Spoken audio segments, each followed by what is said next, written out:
Doctor Rajani Priyadarshini fertility expert గారు ఈ ముగ్గురు లేడీస్కి ఒకేసారి చేసాము, ఒకేసారి పాజిటివ్ వచ్చింది. సో అందులో ఒక స్పెషల్ లేడీ ఏంటంటే మ్యారేజ్ అయ్యి నీకు ఇద్దరు పిల్లలు యాక్చువల్గా కదా, ఇద్దరు పిల్లలు ఎలా చనిపోయారు? ఒకరు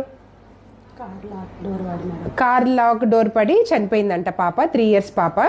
సో తెలియకుండా కార్ లోపలికి వెళ్ళిపోయింది, వీళ్ళెవరు చూడలేదు, అంతటా బయట వెతికారు, కాకపోతే కార్లోనే ఉంది. దురదృష్టవశాత్తు కార్లో చనిపోయింది. అప్పటికే పిల్లలు కాకుండా కూడా ఆపరేషన్ జరిగింది. సో పిల్లలు కాకుండా ఆపరేషన్ అయిందని చెప్పి వెంటనే ఇక్కడ తెలుసుకొని, ఎన్ని రోజులు అయింది పాప చనిపోయి?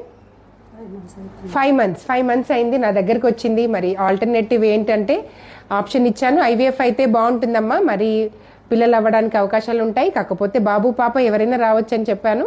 సో అదే విధంగా ఐవీఎఫ్ చేశాము ఫస్ట్ టైంకి. ఇంకా తను ఆ రోజు వచ్చిందంటే ట్రీట్మెంట్ కూడా ఆ రోజే స్టార్ట్ చేశాము, అన్నీ సెట్ అయ్యాయి. అప్పటి నుంచి ఇప్పటి వరకు ఇక్కడే ఉంది. ఈ శుభవార్తతోటి మళ్ళీ తిరిగి తను హైదరాబాద్ వెళ్తుంది కదా, హైదరాబాద్ నుంచి వచ్చింది. ఇంకొక హైదరాబాదీ కూడా ఉంది మా దగ్గర. హైదరాబాద్లో ఎక్కడమ్మా? కూకట్పల్లి. మ్యారేజ్ ఎన్ని ఇయర్స్ అయింది?